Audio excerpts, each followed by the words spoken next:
Welcome to all. എല്ലാവർക്കും secret PSCയിലേക്ക് സ്വാഗതം.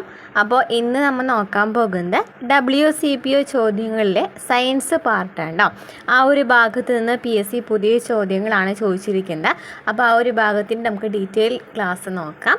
അതിനു മുമ്പായിട്ട് നമ്മുടെ ചാനൽ ആദ്യമായിട്ട് കാണുന്ന കൂട്ടുകാരാണെന്നുണ്ടെങ്കിൽ സപ്പോർട്ട് ചെയ്യുക. നമ്മുടെ ചാനലിൽ SCRT ക്ലാസ്സുകളും പ്രീവിയസ് ക്വസ്റ്റ്യൻ ആൻസേഴ്സ് ഒക്കെ ചെയ്തിട്ടുണ്ട്. പ്ലേലിസ്റ്റ് ചെക്ക് ചെയ്താൽ മതി കേട്ടോ.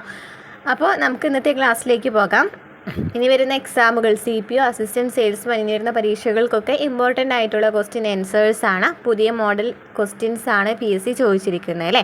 നമുക്ക് നോക്കാം. ഫസ്റ്റ് ക്വസ്റ്റ്യൻ, മലമ്പനിയുടെ പ്രധാന ലക്ഷണമാണ് ഒന്നിടവിട്ട ദിവസങ്ങളിൽ വരുന്ന വിറയലോട് കൂടിയ പനി. ഇതിന് കാരണം താഴെ കൊടുത്തിരിക്കുന്നവയിൽ ഏതാണ്? അപ്പോൾ മലമ്പനി എന്ന് പറയുന്നത് ഏത് രോഗമാണ്? പ്ലാസ്മോഡിയം അല്ലേ. മലമ്പനിക്ക് കാരണമാകുന്ന പ്ലാസ്മോഡിയമാണ്. മലമ്പനിയെ ചതുപ്പ് പനി എന്നൊക്കെ അറിയപ്പെടുന്നുണ്ട് കേട്ടോ. മലമ്പനി എന്നറിയപ്പെടുന്നുണ്ട്, ചതുപ്പ് പനി എന്നൊക്കെ അറിയപ്പെടുന്നുണ്ട്.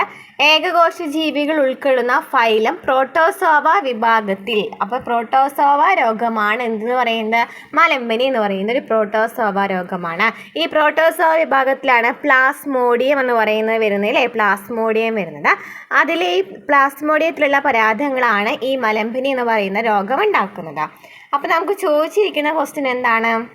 ഈ മലമ്പനിയുടെ സമയത്ത് ഒന്നിടവിട്ട ദിവസങ്ങളിൽ വരുന്ന വിറയലോട് കൂടിയ പനി ഏത് കാരണം കൊണ്ടാണ് ഉണ്ടാകുന്നതെന്നാണ് ചോദിച്ചിരിക്കുന്നത് അല്ലേ. അതിൻ്റെ ആൻസർ വരുന്നത് ഹീമോസോയിലാണ് ആൻസർ വരുന്നത്.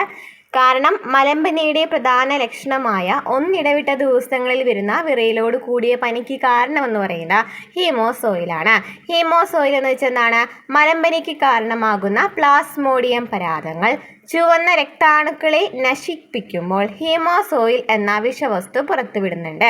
എന്താണ് പറയുന്നത്? മലമ്പനിക്ക് കാരണമായത് നമ്മൾ പറഞ്ഞു പ്ലാസ്മോഡിയം പരാതങ്ങളാണെന്ന് പറഞ്ഞല്ലോ.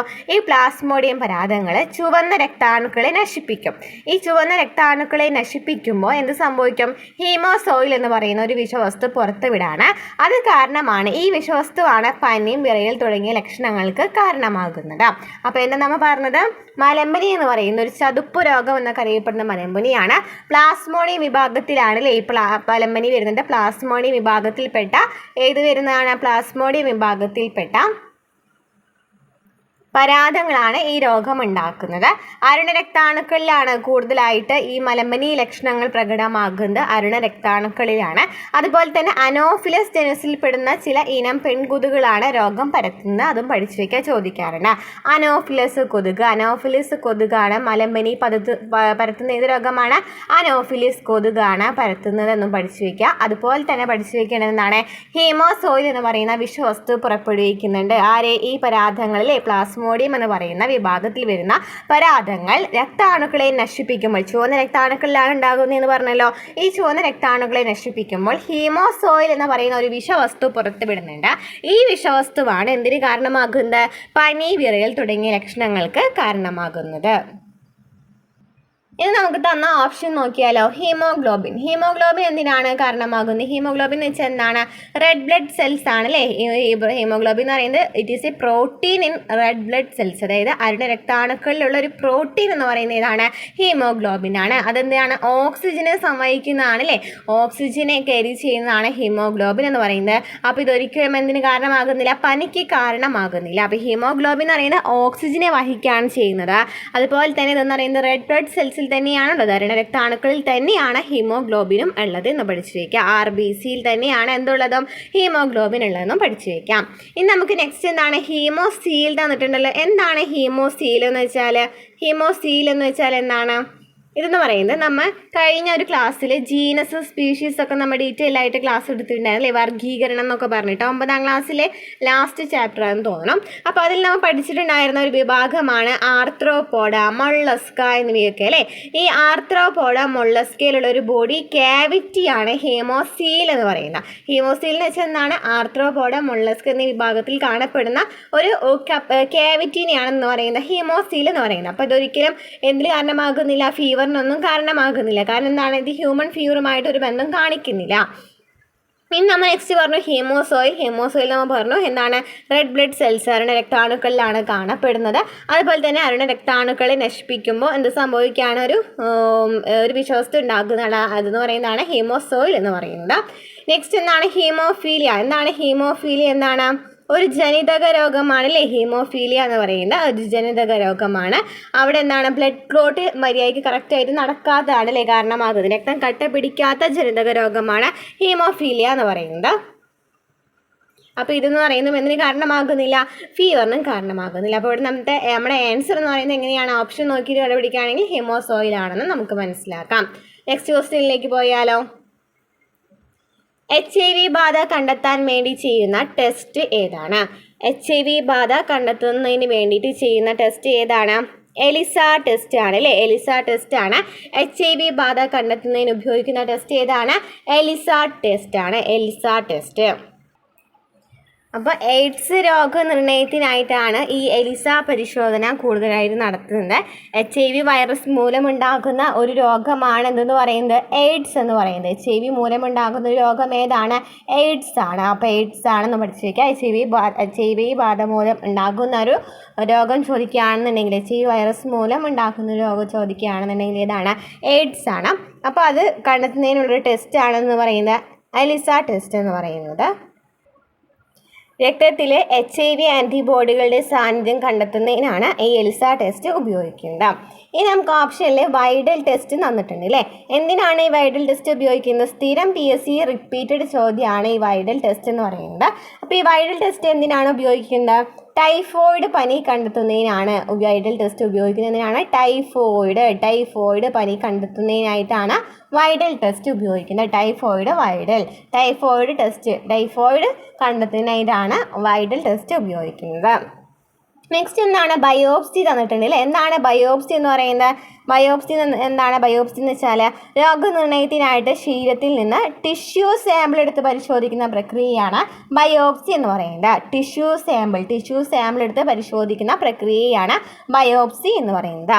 ഇനി എന്താണ് പാപ്പ് ടെസ്റ്റ് എന്ന് വെച്ചാൽ എന്താണ്, സെർവിക്കൽ ക്യാൻസർ കണ്ടെത്തുന്നതിനുള്ള ടെസ്റ്റാണ് പാപ്പ് ടെസ്റ്റ് എന്ന് പറയുന്നത്. സെർവിക്കൽ ക്യാൻസർ കണ്ടെത്തുന്നതിനുള്ള ടെസ്റ്റാണ് പാപ്പ് ടെസ്റ്റ് എന്ന് പറയുന്നത്. സെർവിക്കൽ ക്യാൻസർ കണ്ടെത്തുന്നതിനുള്ള ടെസ്റ്റാണ്.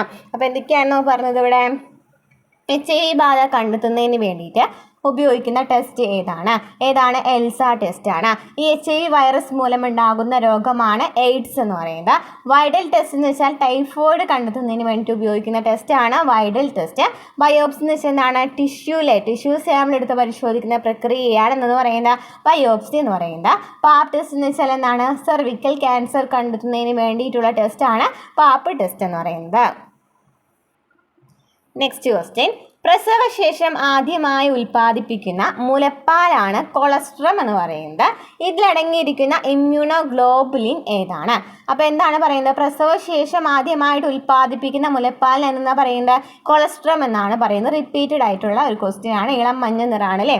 അപ്പോൾ ഇതിലടങ്ങിയിരിക്കുന്ന ഇമ്മ്യൂണോഗ്ലോബുലിനാണ് ചോദിച്ചിരിക്കുന്നത്. IgA EDG എന്ന് പറയുന്നതൊക്കെ തന്നിട്ടുണ്ട് അല്ലേ. ഇതിലേതാണ് ശരിയായ ആൻസർ വരുന്നത്? IgA ആണല്ലേ. IgA എന്ന് പറയുന്നതാണ് കൊളസ്ട്രം അടങ്ങിയിട്ടുള്ള ആൻറ്റിബോഡി ചോദിക്കുകയാണെന്നുണ്ടെങ്കിൽ. അപ്പോൾ എന്താണ് ഇമ്മ്യൂണോഗ്ലോബുലിൻ എന്ന് വെച്ചാൽ എന്താണ്? ഇമ്മ്യൂണോഗ്ലോബുലിൻ ആൻറ്റിബോഡികളെന്നും അറിയപ്പെടുന്ന ഗ്ലോബുലിനുകൾ. അപ്പോൾ എന്താണ് ഇമ്മ്യൂണോഗ്ലോബുലിനുകൾ എന്ന് പറയുന്നത് ആൻറ്റിബോഡി എന്നും അറിയപ്പെടുന്നുണ്ട്. അപ്പോൾ അതാവുമ്പോൾ പെട്ടെന്ന് മനസ്സിലായി. ആൻറ്റിബോഡി എന്ന് പറയുന്നതാണ് ഇമ്മ്യൂണോഗ്ലോബുലിൻ എന്ന് പറയുന്നത്. അഡാപ്റ്റീവ് രോഗപ്രതിരോധ സംവിധാനത്തിൻ്റെ പ്രധാന ഘടകങ്ങളാണ് ബാക്ടീരിയ, വൈറസുകൾ പോലുള്ള വിദേശ വസ്തുക്കളെ തിരിച്ചറിയുന്നതിലും നിർവീര്യമാക്കുന്നതിലും നിർണായക പങ്ക് വഹിക്കുന്നത്.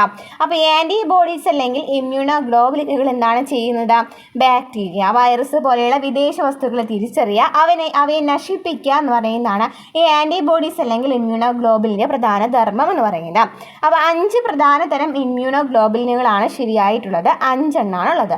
അപ്പോൾ എത്ര എണ്ണം ഉണ്ട് ഇമ്മ്യൂണോഗ്ലോബുലിൻസ് എന്ന് പറയുന്നത്? 5 എണ്ണമാണ് ഉള്ളത് എന്നും പഠിച്ചു വയ്ക്കാം. ഓക്കെ. അപ്പോൾ ആൻറ്റിബോഡീസ്, ഇമ്മ്യൂണോഗ്ലോബുലിൻ എന്ന് പറയുന്ന ആൻറ്റിബോഡീസ് എന്നൊക്കെ അറിയപ്പെടുന്നൊക്കെ സെയിം തന്നെയാണ്. എന്ന് വെച്ചാൽ ഒരു വിഷവസ്തുവിനെ കണ്ടുപിടിക്കുക, അതിനെ നിർവീര്യമാക്കുന്നതാണ് അതിൻ്റെ പ്രധാന ധർമ്മം എന്ന് പറയുന്നത്. അപ്പോൾ നമ്മൾ പറഞ്ഞു IgA എന്ന് പറയുന്നത് കൊളസ്ട്രം അടങ്ങിയിട്ടുണ്ടെന്ന് പറഞ്ഞു. അപ്പോൾ IgA എന്ന് പറയുന്നത് പ്രധാനമായിട്ടും ഉമിനീര്, കണ്ണുനീര്, മുലപ്പാൽ IgA ഉള്ളത് ഏതിലേക്കാണെന്നാണ് പറയുന്നത്? ഉമിനീര്,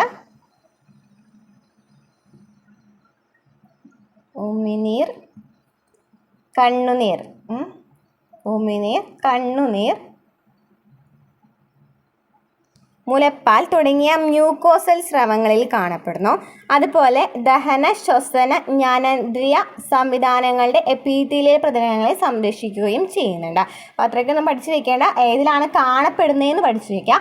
ഉമിനീര്, കണ്ണുനീര്, അതുപോലെ തന്നെ ഫസ്റ്റത്തെ മുലപ്പാലായ കൊളസ്ട്രം എന്നിവയിൽ കാണപ്പെടുന്ന ഏതാണ്? IgA ആണ്. ഇമ്മ്യൂണോഗ്ലോബുലിൻ ഏതാണ്? A ആണ് കാണപ്പെടുന്നത്. ഇനി നമുക്ക് തന്നിരിക്കുന്ന ഓപ്ഷൻ ആണല്ലോ IgD എന്ന് പറയുന്നത്. IgD പ്രധാനമായിട്ടും എന്തിനാണ് ഉപയോഗിക്കുന്നത്? ബി ലിംഫോസൈറ്റുകളുടെ ഉപരിതലത്തിലാണ് IgD കാണപ്പെടുന്നത്. അതായത് ബി സെല്ല് അവിടെ സജീവമാക്കുന്നതിൽ ഒരു പ്രധാന പങ്ക് വഹിക്കുന്നുണ്ട്. എത്ര പഠിച്ചു വെച്ചാൽ മതി. ബി ലിംഫോസൈറ്റുകളിൽ കാണപ്പെടുന്ന ഇമ്മ്യൂണോഗ്ലോബുലിൻ ഏതാണ്? IgD ആണ്. ബി ലിംഫോസൈറ്റുകളിൽ കാണപ്പെടുന്നത് IgD ആണ്. ചോദിക്കാറുണ്ട് കേട്ടോ. അപ്പം IgD എന്ന് പറയുന്നതാണ് എന്തിൽ പറയുന്നത്? ബി ലിംഫോസൈറ്റുകളിൽ കാണപ്പെടുന്നതാണ് IgD എന്ന് പറയുന്നത്. ഇനി നമുക്ക് IgE ഉണ്ടല്ലോ നമ്മുടെ ഓപ്ഷനിൽ അല്ലേ? IgE ഉണ്ട്. IgE എന്ന് വെച്ചാൽ എന്താണ്? അലർജി പ്രതിപ്രവർത്തനങ്ങളുമായും പരാത അണുബാധകളുമായും ബന്ധപ്പെട്ടിരിക്കുന്നതാണ് IgE എന്ന് പറയുന്നത്. അപ്പോൾ IgE എന്ന് പറയുന്നത് അലർജീസ് ഉള്ള പേഷ്യൻസ് ഉണ്ടല്ലോ, അവരിൽ കൂടുതൽ കാണപ്പെടുന്ന ഇമ്മ്യൂണോഗ്ലോബുലിൻ ആണെന്ന് പറയുന്നത് IgE എന്ന് പറയുന്നത്. അപ്പോൾ IgE എന്ന് വെച്ചാൽ എന്താണ്? IgE അലർജി പ്രതിപ്രവർത്തനങ്ങളുമായും പരാത അണുബാധകളുമായിട്ടാണ് ബന്ധപ്പെട്ടിരിക്കുന്നത്. അലർജിയുമായി ബന്ധപ്പെട്ടത് IgE ആണ്. അലർജിയുമായി ബന്ധപ്പെട്ടത്. ഇനി IgG ഉണ്ടല്ലേ? IgG എന്ന് പറയുന്നത് രോഗകാരികൾക്കെതിരെ ദീർഘകാല പ്രതിരോധശേഷി നൽകുകയും, അതായത് കൂടുതൽ കാലം പ്രതിരോധശേഷി നൽകുന്ന ഒരു രോഗകാരികൾക്കെതിരെ ദീർഘകാലം പ്രതിരോധശേഷി നൽകുന്ന ഒരു ഇമ്മ്യൂണോഗ്ലോബുലിൻ എന്ന് പറയുന്ന ഇതാണ് IgG ആണ്. അതുപോലെ തന്നെ ഗർഭപിണ്ഡത്തിന് നിഷ്ക്രിയ പ്രതിരോധശേഷി നൽകുന്നതിന് പ്ലാസെന്റയെ മറികടക്കാൻ കഴിവുള്ളതുമാണ്. ഗർഭപിണ്ഡത്തിന് നിഷ്ക്രിയ പ്രതിരോധശേഷി നൽകുന്നതിന് പ്ലാസെന്റയെ മറികടക്കാൻ കഴിവുള്ളതും കൂടിയാണ് IgG എന്ന് പറയുന്നത്. അത്ര പഠിച്ചു വയ്ക്കുക. ഇനി നമ്മുടെ ഓപ്ഷനിൽ ഇല്ലാത്തൊരു ഇമ്മ്യൂണോഗ്ലോബുലിനാണ് IgM എന്ന് പറയുന്നത്. IgM എന്ന് വെച്ചാൽ എന്താണ്? പ്രാരംഭ അണുബാധയ്ക്കുള്ള പ്രതികരണമായി ഉൽപ്പാദിപ്പിക്കപ്പെടുന്ന ആദ്യത്തെ ആൻറ്റിബോഡിയാണ് IgM എന്ന് പറയുന്നത്. ഇപ്പോൾ ഒരു അണുബാധ ഉണ്ടായാൽ ആദ്യം തന്നെ പുറപ്പെടുവിക്കുന്ന ആൻറ്റിബോഡി ഏതാണ്? ഇമ്മ്യൂണോഗ്ലോബുലിൻ ഏതാണ്? IgM ആണ്. കൂടുതലായിട്ടും IgM കാണപ്പെടുന്നത് രക്തത്തിൽ ലിംഫിലൊക്കെയാണ് കാണപ്പെടുന്നത്.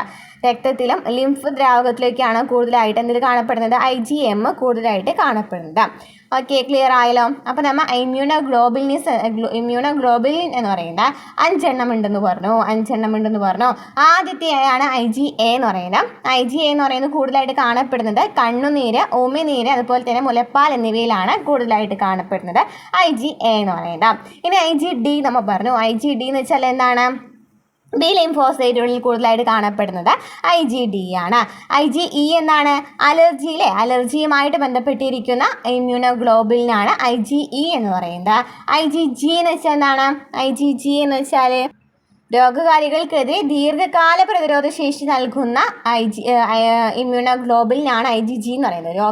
രോഗപ്രതിരോധശേഷി കൂടുതൽ കാലം നൽകുന്ന ഒരു ഇമ്മ്യൂണോഗ്ലോബുലിൻ ചോദിക്കുകയാണെങ്കിൽ ഏതാണ്? IgG ആണ് എന്ന് പറയുന്നത്. പ്ലാസെന്റയെ മറികടക്കാനൊക്കെ സഹായിക്കുന്ന ഒരു ഇമ്മ്യൂണോഗ്ലോബുലിനാണ് IgG എന്ന് പറയുന്നത്.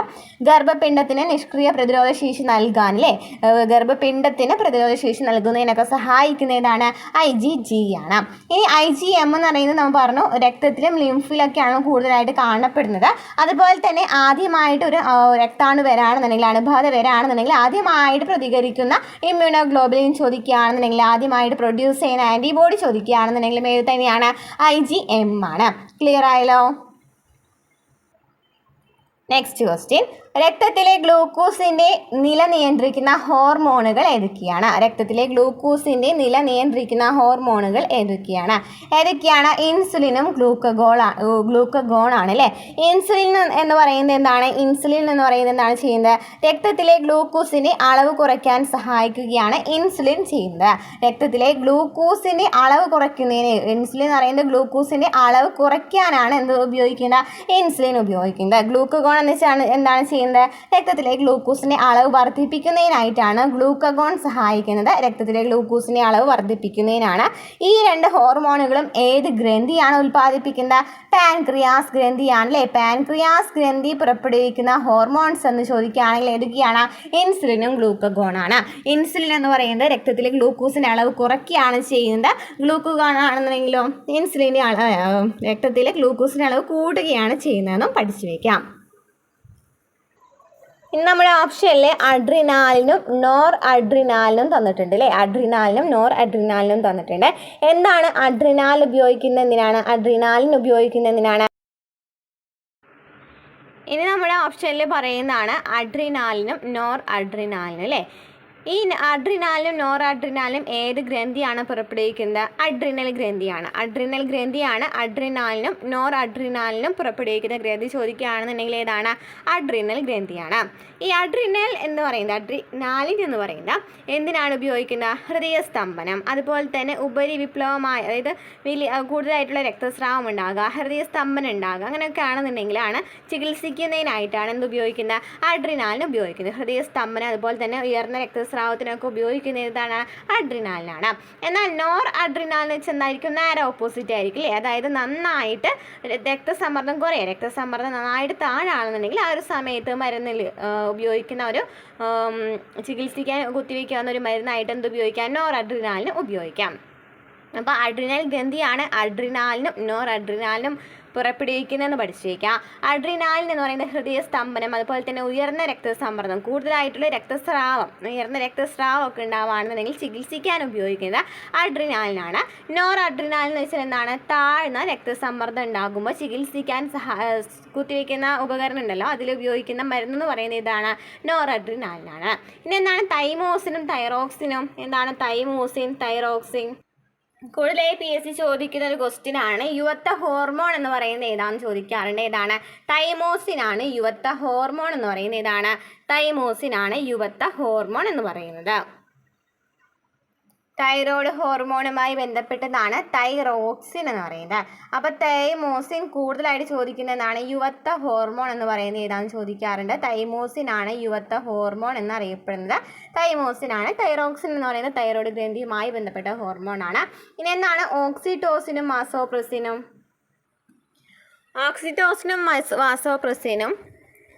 ഏത് ഗ്രന്ഥിയിൽ നിന്നാണ് പുറപ്പെടുവിക്കുന്നത് ചോദിക്കുകയാണെന്നുണ്ടെങ്കിൽ ഏതാണ്? ഹൈപ്പോതലാമസ് ആണ്. ഹൈപ്പോതലാമസ് പുറപ്പെടുവിക്കുന്ന ഹോർമോൺസ് ആണ് എന്തെന്ന് പറയുന്നത്? ഓക്സിറ്റോസിനും വാസോപ്രസിനും എന്ന് പറയുന്നത്. അപ്പോൾ അതിലെപ്പോഴും ചോദിക്കുന്ന ഒരു ക്വസ്റ്റ്യൻ ആണ്, ഗർഭാശയ ഭിത്തികളുടെ സങ്കോചത്തിന് സഹായിക്കുന്ന ഹോർമോൺ ഏതാണ്? ഓക്സിറ്റോസിനാണ്. ഗർഭാശയ ഭിത്തികളുടെ സങ്കോചത്തിന് സഹായിക്കുന്ന ഹോർമോൺ ഏതാണ്? ഓക്സിറ്റോസിനാണ്. അതുപോലെ തന്നെ പ്രസവശേഷം മുലയൂട്ടലിന് സഹായിക്കുന്ന ഹോർമോൺ ചോദിക്കുകയാണെങ്കിലും ഏത് തന്നെയാണ്? ഓക്സിറ്റോസിൻ തന്നെയാണ്. ഇനി എന്താണ് വാസോപ്രസിൻ എന്ന് പറയുന്നത്? എന്താണ്? ഒരു ആൻറ്റി ഡയൂറിറ്റിക് ഹോർമോൺ എന്ന് വിളിക്കുക അല്ലേ. വാസോപ്രസിനെ നമ്മൾ കണ്ടിട്ടുള്ള ക്വസ്റ്റ്യനാണ്. ആൻറ്റി ഡയൂറിറ്റിക് ഹോർമോൺ അല്ലെങ്കിൽ ADH എന്ന് വിളിക്കുന്ന ഹോർമോൺ ഏതാണ്? വാസോപ്രസിൻ ആണ്. അതായത് ശരീരത്തിലെ ജലാംശം, രക്തസമ്മർദ്ദം എന്നിവയെ നിയന്ത്രിക്കുന്ന ഹോർമോണാണ് എന്തെന്ന് പറയുന്നത്? വാസോപ്രസിൻ എന്ന് പറയുന്നത്. രക്തസമ്മർദ്ദം, ജലാംശം, വാസോപ്രസിൻ എന്ന് വെച്ചാൽ എന്താണ്? ജലാംശം, രക്തസമ്മർദ്ദം എന്നിവയെ നിയന്ത്രിക്കുന്ന ഹോർമോൺ കൂടിയാണ് എന്ന് പറയുന്നത് വാസോപ്രസിൻ എന്ന് പറയുന്നത്. ഓക്കെ, അപ്പം നമ്മൾ കൂടുതൽ ഹോർമോൺസിനെ കുറിച്ച് പഠിച്ചു അല്ലേ.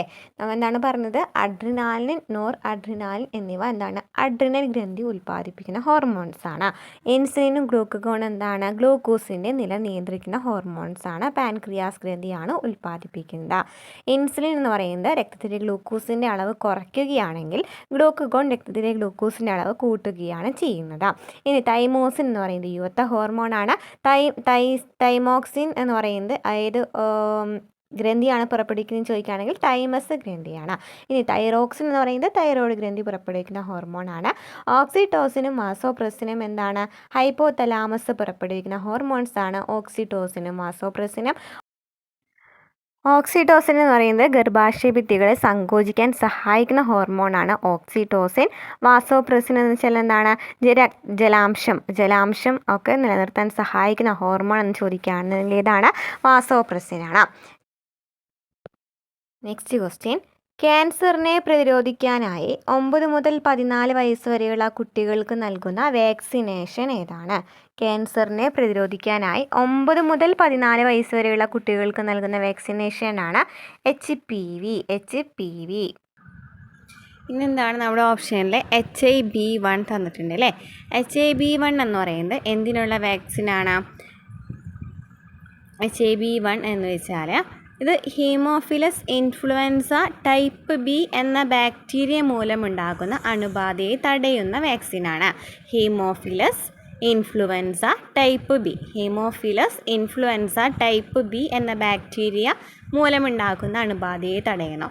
അതായത് ഈ ബാക്ടീരിയ എന്ന് പറയുന്നത് മെനിഞ്ചൈറ്റിസ്, ന്യൂമോണിയ, എപ്പിഗ്ലോട്ടിസ് തുടങ്ങിയ രോഗങ്ങൾക്ക് കാരണമാകും. അതിന് തടയുന്നതിന് വേണ്ടിയിട്ടാണ് എന്തുപയോഗിക്കുന്നത്? ഹിബ് വാക്സിൻ ഉപയോഗിക്കുന്നത്. മെനിഞ്ചൈറ്റിസ്, ന്യൂമോണിയ ഒക്കെ തടയുന്നതിന് വേണ്ടിയിട്ടാണ് HIB1 വാക്സിന് കൊടുക്കുന്നത്. ഇത് ചെറിയ കുട്ടികൾക്കാണ് കൊടുക്കുന്നത്. നെക്സ്റ്റ് എന്താണ്? IPV1. ഈ IPV1 എന്ന് പറയുന്നത്, IPV എന്ന് വെച്ചാൽ പോളിയോ വാക്സിൻ്റെ ഒരു രൂപമാണ്.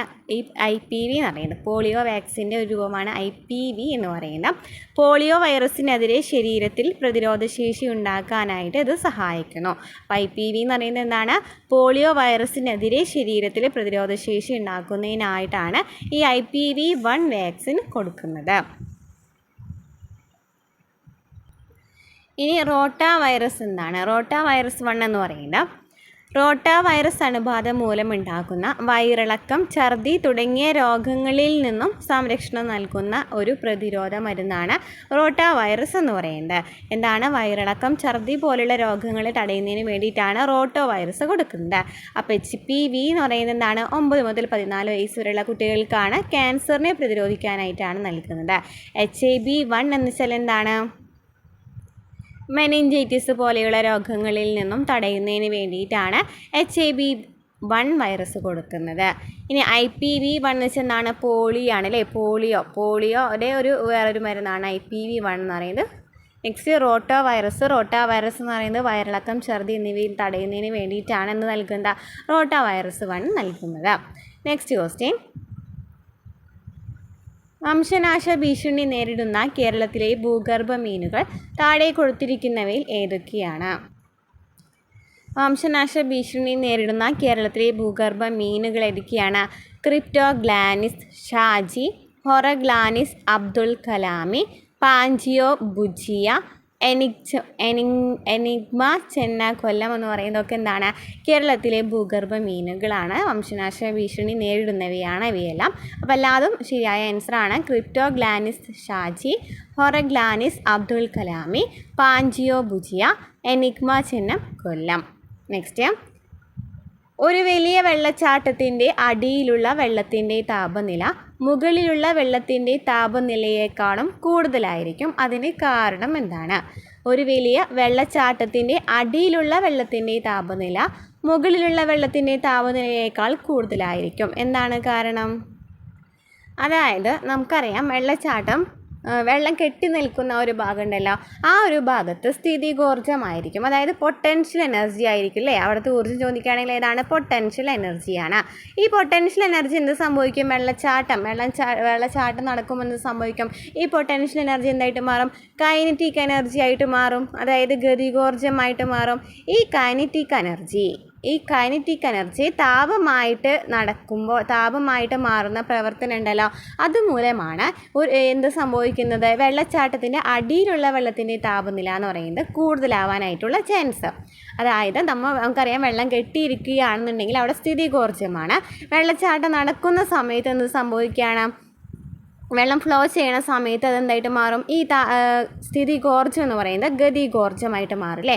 ഈ ഗതികോർജ്ജം താപമായിട്ട് മാറുന്ന പ്രവർത്തനം ഉണ്ടല്ലോ, അത് കാരണമാണ് എന്ത് സംഭവിക്കുന്നത്? ഈ വലിയ വെള്ളച്ചാട്ടത്തിൻ്റെ അടിയിലുള്ള വെള്ളത്തിൻ്റെ താപനില മുകളിലുള്ള വെള്ളത്തിൻ്റെ താപനിലയേക്കാളും കൂടുതലായിട്ട് ആവാൻ കാരണം. അപ്പോൾ ഓപ്ഷൻ ബി ആണ് വരുന്നത്. വീഴുന്ന വെള്ളത്തിൻ്റെ ഗതികോർജ്ജം താപമായി പരിവർത്തനം ചെയ്യപ്പെടുന്നു. നെക്സ്റ്റ്, അന്തരീക്ഷ മർദ്ദത്തിൽ വെള്ളം 100 ഡിഗ്രി സെൽഷ്യസിൽ തിളയ്ക്കുന്നു. മർദ്ദം കുറഞ്ഞാൽ അതെന്തായിട്ട് മാറും എന്നാണ് ചോദിച്ചിരിക്കേണ്ടത്. അന്തരീക്ഷ മർദ്ദത്തിൽ വെള്ളം 100 ഡിഗ്രി സെൽഷ്യസിലാണ് തിളയ്ക്കുന്നത് നമുക്കറിയാം. അപ്പോൾ എന്ത് സംഭവിക്കും? മർദ്ദം കുറഞ്ഞാൽ കുറഞ്ഞ താപനിലയിൽ തിളയ്ക്കൂലേ? കുറഞ്ഞ താപനിലയിലാണ് തിളയ്ക്കുന്നത്. അതായത് ഒരു ദ്രാവകത്തിൻ്റെ തിളനില എന്ന് പറയുന്നത് അതിന് ചുറ്റുമുള്ള അന്തരീക്ഷ മർദ്ദത്തിന് തുല്യമാകുന്ന താപനിലയാണ്. അപ്പോൾ ഒരു ദ്രാവകത്തിൻ്റെ തിളനില എന്ന് വെച്ചാൽ എന്താണ്? അന്തരീക്ഷ മർദ്ദം ഈക്വലായിട്ട് മാറുന്ന സമയമാണ് അല്ലേ? അന്തരീക്ഷ മർദ്ദം തുല്യമാകുന്ന താപനിലയാണ് ഇതെന്ന് പറയുന്നത്, ഈ തിളനില എന്ന് പറയുന്നത്. അപ്പോൾ എന്ത് സംഭവിക്കും? അന്തരീക്ഷ മർദ്ദം കുറയുകയാണെന്നുണ്ടെങ്കിൽ എന്ത് സംഭവിക്കും? സ്വാഭാവികമായിട്ടും താപനിലയും കുറയില്ലേ? തിളയ്ക്കുന്ന താപനിലയും കുറയാനായിട്ട് ചാൻസ് ഉണ്ട്. അപ്പോൾ ഈ ഒരു തത്വം നമുക്കറിയാം പ്രഷർ കുക്കറുകളിലൊക്കെ ഉപയോഗിക്കുന്നുണ്ട് അല്ലേ? പ്രഷർ കുക്കറിൽ ഉപയോഗിക്കുന്നുണ്ട്. പ്രഷർ കുക്കറിൽ എന്താണ് സംഭവിക്കുന്നത്? അവിടെ മർദ്ദം കൂടാണ് ചെയ്യുന്നത് അല്ലേ? അവിടെ വർദ്ധിച്ച മർദ്ദം വെള്ളത്തിൻ്റെ തിളനില ഉയർത്താണ് ചെയ്യുന്നത്. അവിടെ മർദ്ദം വർദ്ധിക്കുകയാണെന്നുണ്ടെങ്കിൽ എന്ത് സംഭവിക്കുകയാണ്? തിളനില ഉയർത്താണ് ചെയ്യുന്നത്. അപ്പോൾ അത് കാരണം നമുക്ക് എന്ത് സംഭവിക്കും? വേഗത്തിൽ പാചകം ചെയ്യുവാനായിട്ട് സാധിക്കും. എന്നാൽ നമ്മൾ അന്തരീക്ഷ മർദ്ദം കുറവുള്ള ഉയർന്ന ഉയരങ്ങളിലൊക്കെ പോവുകയാണെന്നുണ്ടെങ്കിൽ വെള്ളം കുറഞ്ഞ താപനിലയിലായിരിക്കും തിളച്ച് മറിയുന്നുണ്ടായിരിക്കുക. അന്തരീക്ഷ മർദ്ദം കുറവാണെന്നുണ്ടെങ്കിൽ എന്ത് സംഭവിക്കും? തിളനില കുറയും. അന്തരീക്ഷ മർദ്ദം കൂടുതലാണെന്നുണ്ടെങ്കിൽ എന്ത് സംഭവിക്കും? തിളനില കൂടും. ഓക്കെ, ക്ലിയർ ആയല്ലോ? നെക്സ്റ്റ് ക്വസ്റ്റ്യൻ, താഴെ പറയുന്നവയിൽ പ്രകാശത്തിൻ്റെ സ്വഭാവം അല്ലാത്തത് ഏതാണ്? ഏതൊക്കെയാണ്? ശൂന്യതയിലൂടെ സഞ്ചരിക്കുവാനുള്ള കഴിവുണ്ട്. പ്രകാശത്തിന് ശൂന്യതയിലൂടെ സഞ്ചരിക്കുവാനുള്ള കഴിവുണ്ട്, ശരിയാണ്. നിശ്ചിത വേഗതയുണ്ടല്ലോ അല്ലേ? നിശ്ചിത വേഗതയുണ്ട്. ഊർജ്ജം വഹിച്ചു കൊണ്ടുപോകുവാനായിട്ടും കഴിയും. എന്നാൽ സഞ്ചരിക്കാൻ മാധ്യമം ആവശ്യമുണ്ടോ? പ്രകാശത്തിൽ സഞ്ചരിക്കുന്നതിന് മാധ്യമം ആവശ്യമില്ല. നേരെ മറിച്ച് ശബ്ദത്തിനാണെന്നുണ്ടെങ്കിലോ ശബ്ദത്തിന് സഞ്ചരിക്കാൻ മാധ്യമം ആവശ്യമാണ്. അപ്പോൾ പ്രകാശത്തിന് എന്താവശ്യമില്ല? മാധ്യമം ആവശ്യമില്ല എന്ന് പഠിച്ചു വയ്ക്കാം. നെക്സ്റ്റ് ക്വസ്റ്റ്യൻ, സ്റ്റാർഷിപ്പ് ബഹിരാകാശ പേടകം ഏത് ബഹിരാകാശ ഏജൻസിയാണ് നിർമ്മിച്ചത്? സ്പേസ് എക്സ് ആണ് അല്ലേ? സ്പേസ് എക്സ് ആണ് സ്റ്റാർഷിപ്പ് എന്ന് പറയുന്ന ബഹിരാകാശ പേടകം നിർമ്മിച്ചത്. അപ്പം എന്താണ് ഈ സ്റ്റാർഷിപ്പ് ബഹിരാകാശ പേടകത്തിൻ്റെ പ്രത്യേകത എന്ന് പറയുന്നത്? എന്താണ്? ഭൂമിയുടെ ഭ്രമണപഥത്തിലേക്കും ചന്ദ്രനിലേക്കും ചൊവ്വയിലേക്കും അതിനപ്പുറത്തേക്കും ക്രൂവിനെയും ചരക്കുകളെയും കൊണ്ടുപോകാൻ പ്രാപ്തമാണ് എന്തെന്ന് പറയുന്നത്? സ്പേസ് എക്സ് എന്ന് പറയുന്നത്. പൂർണ്ണമായും പുനരുപയോഗിക്കാവുന്ന ഒരു ബഹിരാകാശ പേടകം കൂടിയാണ് ഈ സ്റ്റാർഷിപ്പ് എന്ന് പറയുന്നത്. സ്റ്റാർഷിപ്പ് എന്ന് പറയുന്നത് എന്താണ്? പൂർണ്ണമായിട്ടും പുനരുപയോഗിക്കാവുന്ന ബഹിരാകാശ പേടകമാണ്. അതുപോലെ തന്നെ ഭൂമിയുടെ ഭ്രമണപഥത്തിലേക്കും ചന്ദ്രനിലേക്കും ചൊവ്വയിലേക്കും അതിനപ്പുറത്തേക്കും ക്രൂവിനെയും ചരക്കുകളെയും കൊണ്ടുപോകാൻ പ്രാപ്തമാണ് ഈ സ്റ്റാർഷിപ്പ് എന്ന് പറയുന്ന ബഹിരാകാശ പേടകം. അത് ഏത് ഏജൻസിയാണ് നിർമ്മിച്ചതെന്ന് ചോദിക്കുകയാണെങ്കിൽ ഏതാണ്? സ്പേസ് എക്സ് ആണ്. നെക്സ്റ്റ് ക്വസ്റ്റ്യൻ, സോഡിയം കാർബണേറ്റ് ലായനിയുടെ pH മൂല്യം എത്രയാണ്? സോഡിയം കാർബണേറ്റ് എന്ന് പറയുമ്പോൾ നമുക്കറിയാം Na2CO3 ആണ് അല്ലേ? Na2CO3 ആണ് സോഡിയം കാർബണേറ്റ് എന്ന് പറയുന്നത്. ഈ സോഡിയം കാർബണേറ്റ് എന്ന് പറയുന്നത് എന്താണ്? ഒരു ക്ഷാര സ്വഭാവം അല്ലെങ്കിൽ ആൽക്കലി സ്വഭാവം ഉള്ളതാണ്. അപ്പോൾ ആൽക്കലി സ്വഭാവം ഉള്ളത് എപ്പോഴും ഏതിലായിരിക്കും വരാം? 7ന് മുകളിലായിരിക്കും വരാം അല്ലേ? 7ന് മുകളിലായിരിക്കും വരാം.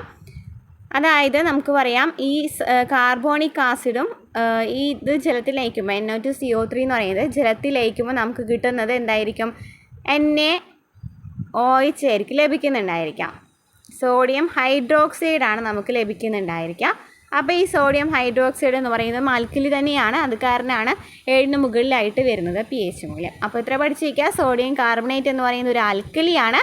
അത് കാരണം അതിൻ്റെ pH മൂല്യം എന്ന് പറയുന്നത് 7ന് മുകളിലായിരിക്കും.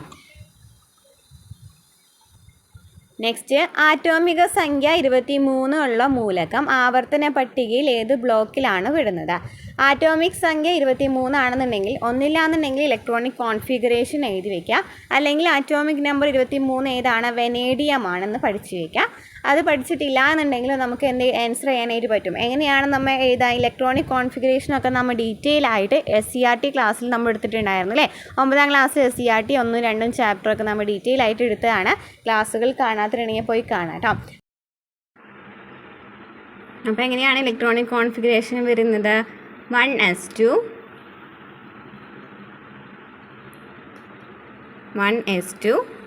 2s2 2p6 3s2 3p6 4s2 3d 3 എന്നല്ല വരാം, 3d3 ആണ് വരാം അല്ലേ.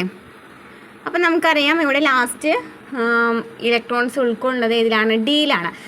എക്സെപ്ഷൻ ആണെന്ന് പറഞ്ഞിട്ടുണ്ടായിരുന്നു ചില കേസുകളിൽ. ആദ്യം എസ്സിൽ നിറഞ്ഞതിന് ശേഷമാണ് ഡിയിലേക്ക് നിറക്കുക എന്ന് പറഞ്ഞിട്ടുണ്ടായിരുന്നു അല്ലേ ഇലക്ട്രോൺസ്. അപ്പം ഡി എന്ന് പറയുന്ന ബ്ലോക്കിലാണ് ലാസ്റ്റ് നിറഞ്ഞിട്ടുള്ളത്. അപ്പോൾ ഏത് ബ്ലോക്കാണ് വരിക? ഡി ബ്ലോക്കിലാണ് വരുന്നത്. നെക്സ്റ്റ്, 90 ഗ്രാം ജലത്തിൽ എത്ര മോൾ അടങ്ങിയിട്ടുണ്ട്? 90 ഗ്രാം ജലത്തിൽ എത്ര മോൾ അടങ്ങിയിട്ടുണ്ട്? എങ്ങനെയാണ് കണ്ടുപിടിക്കുക? 90 ഗ്രാം ജലം എന്ന് പറഞ്ഞാൽ H2O ആണ് അല്ലേ, H2O ആണ്. ഇവിടെ നമുക്ക് എത്ര ഹൈഡ്രജൻ ഉണ്ട്? എത്ര ഹൈഡ്രജൻ്റെ അറ്റോമിക് മാസ് എത്രയാണ്? ഹൈഡ്രജൻ്റെ അറ്റോമിക് മാസ് എന്ന് പറയുന്നത് എത്രയാണ്? 1 ആണ്. അപ്പോൾ നമുക്ക് 1 × 2 എന്ന് വെച്ചാൽ എത്രയാണ്? 2 എന്ന് കിട്ടി. 2 പ്ലസ് ഓക്സിജൻ എത്രയാണ് വരുന്നത്? ഓക്സിജൻ്റെ അറ്റോമിക് മാസ് എത്രയാണ്? 16 അല്ലേ, 16 ആണ് വരുന്നത്. അപ്പോൾ നമുക്ക് ടോട്ടൽ മാസ് എത്രയാണെന്ന് കിട്ടി? 18 ആണ് കിട്ടി അല്ലേ. 18 ആണ് ഇതിൻ്റെ മാസ് എന്ന് പറയുന്നത്, മോളാർ മാസ് എന്ന് പറയുന്നത് 18 ആണ്. ഇനി നമുക്കറിയാം 90 ഗ്രാം ജലത്തിലാണ് ചോദിച്ചിരിക്കുന്നത് എങ്കിൽ നമ്മൾ എന്ത് ചെയ്താൽ മതി? 90/18 ചെയ്താൽ മതി. 90/18 എത്രയാണ് കിട്ടുക? 5 അല്ലേ കിട്ടുന്നത്. അപ്പോൾ ഓപ്ഷൻ ഏതാണ് വരുന്നത്? എ ആണ് വരുന്നത് അല്ലേ. 90/18 5 എന്നുള്ളത് കിട്ടി.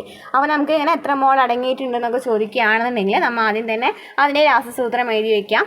H2O ആണ് ജലം എന്ന് പറയുന്നത്. അതിലെത്ര മാസ് ഉണ്ടെന്ന് എഴുതി വയ്ക്കാം. അപ്പോൾ H2 എന്ന് പറയുമ്പോൾ എത്രയാണ് വരുന്നത്? ആറ്റോമിക് മാസ് എന്ന് പറയുന്നത് 1 ആണ്. അപ്പോൾ മോളാർ മാസ് കണ്ടുപിടിക്കുന്നതിനായിട്ട് 2 എണ്ണം H എന്ന് പറയുന്നത് 2 എണ്ണം ഉണ്ട് അല്ലേ. അപ്പോൾ 2 × 1 എന്ന് വെച്ചാൽ എത്രയാണ്? 2 ആണ്. പ്ലസ് 1 16 ആണ്. അത് രണ്ടും കൂടെ പ്ലസ് ചെയ്യുമ്പോൾ നമുക്ക് എത്ര കിട്ടി? 18 എന്ന് കിട്ടി. അപ്പോൾ 90/18 5 എന്ന് ആൻസർ കിട്ടി.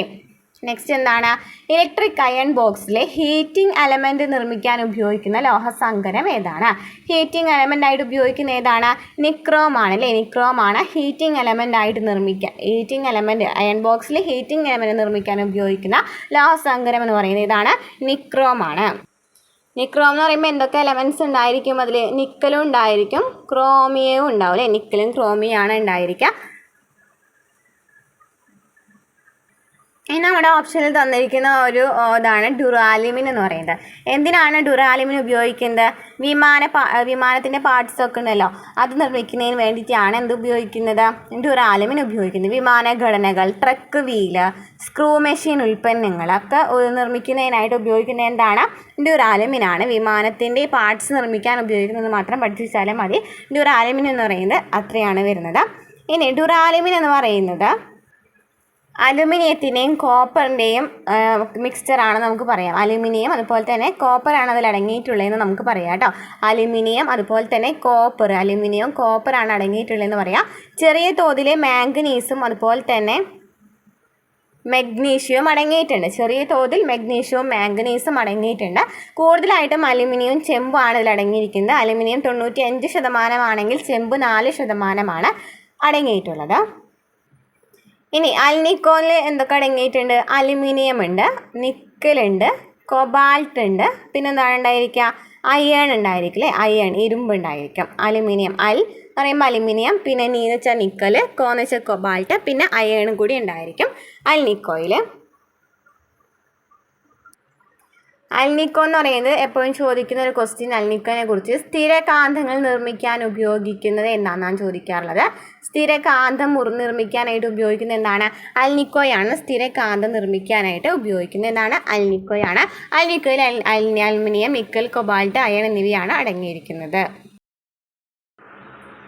ഇനി ബെൽ മെറ്റൽ എന്ന് പറയുന്നത് കൂടുതലായിട്ട് സംഗീത ഉപകരണങ്ങൾ നിർമ്മിക്കാനും ശില്പങ്ങൾ, പ്രതിമകൾ, ഭക്ഷണപാത്രങ്ങളൊക്കെ നിർമ്മിക്കുന്നതിനായിട്ടൊക്കെയാണ് ഈ ബെൽ മെറ്റൽ ഉപയോഗിക്കുന്നത്. ഓക്കെ, ക്ലിയർ ആയല്ലോ. അപ്പോൾ ഇത്രയൊക്കെയാണ് ക്വസ്റ്റ്യൻസ് കേട്ടോ. അപ്പോൾ നമ്മൾ എന്താ പറഞ്ഞത്? ഹീറ്റിംഗ് എലമെൻ്റ് ആയിട്ട് ഉപയോഗിക്കുന്നതാണ് നിക്രോമാണ്, നിക്കലും കൊബാൾട്ടാണ് അതിലുണ്ടായിരിക്കുക. ഡ്യൂറാലുമിൻ എന്ന് പറയുന്നത് വിമാനങ്ങളുടെ നിർമ്മാണത്തിന് ഉപയോഗിക്കുന്നു. അതുപോലെ തന്നെ ഡ്യൂറാലുമിനിൽ കൂടുതലായിട്ട് അലുമിനിയം അതുപോലെ തന്നെ എന്താണ് കോപ്പർ ആണുള്ളത്. മഗ്നീഷ്യവും മാംഗനീസും ചെറിയ തോതിൽ അടങ്ങിയിട്ടുണ്ട്. അൽനിക്കോ എന്ന് പറയുന്നത് സ്ഥിര കാന്തി നിർമ്മിക്കാൻ ഉപയോഗിക്കുന്നതാണ്. അൽനിക്കോയിൽ എന്തൊക്കെയുണ്ട്? അലുമിനിയം, നിക്കൽ, കൊബാൾട്ട്, അയൺ എന്നിവയാണുള്ളത്. ബെൽ മെറ്റൽ എന്ന് വെച്ചാൽ സംഗീത ഉപകരണങ്ങളും പാത്രങ്ങളൊക്കെ നിർമ്മിക്കുന്നതിനായിട്ട് ബെൽ മെറ്റൽ ഉപയോഗിക്കുന്നുണ്ട്. ഓക്കെ, അപ്പോൾ ഇത്രയൊക്കെ ക്വസ്റ്റ്യൻസ് ആണ് സയൻസ് പാർട്ട് ഭാഗത്തു നിന്ന് ഇപ്പോൾ നടന്ന എക്സാമിൽ ചോദിച്ചിട്ടുള്ളത് കേട്ടോ. ക്ലാസ്സുകൾ ഇഷ്ടപ്പെട്ടാൽ സബ്സ്ക്രൈബ് ചെയ്യുക, സപ്പോർട്ട് ചെയ്യുക, ലൈക്ക് ചെയ്യുക, കമൻറ്റ് ചെയ്യുക. അടുത്ത ക്ലാസ്സുമായി വീണ്ടും കാണാം.